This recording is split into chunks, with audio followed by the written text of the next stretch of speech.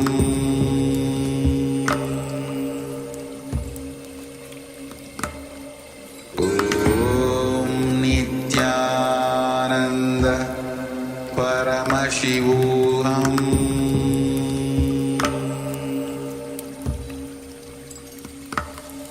Om Nithyananda Paramashivoham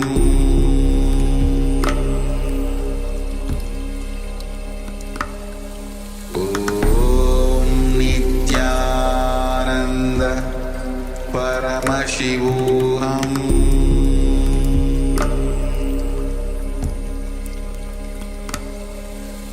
Om Nithyananda Paramashivoham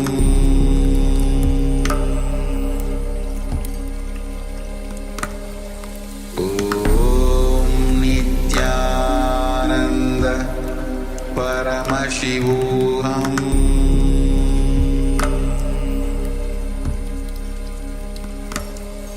Om Nithyananda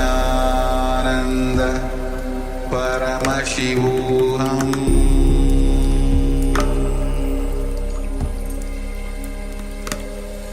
Om Nithyananda Paramashivoham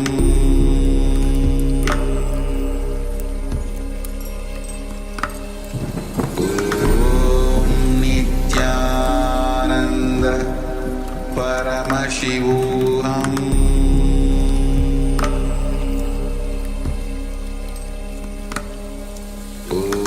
Om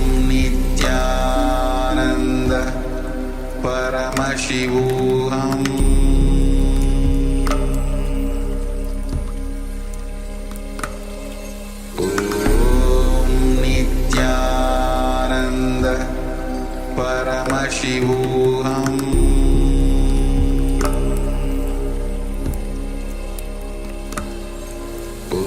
Om Nithyananda Paramashivoham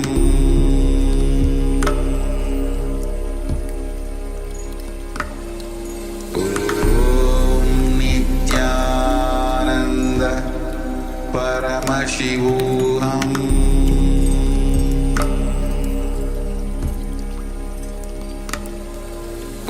Om Nithyananda Paramashivoham Om Nithyananda Paramashivoham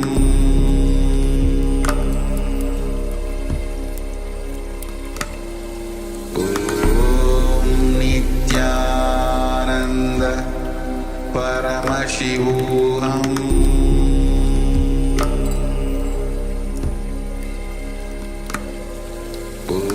Om Nithyananda Paramashivoham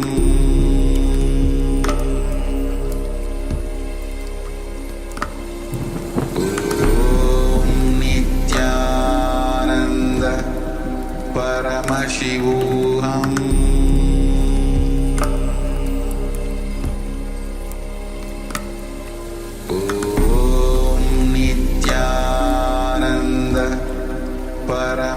Paramashivoham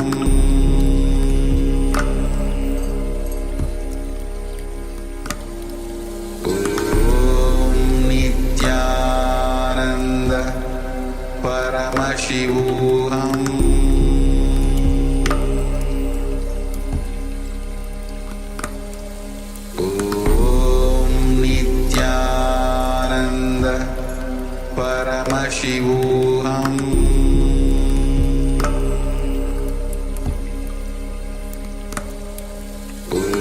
Om Nithyananda Paramashivoham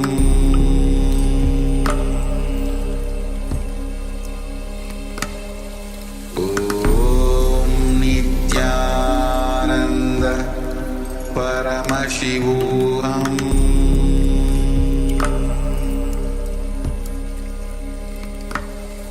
Om Nithyananda Paramashivoham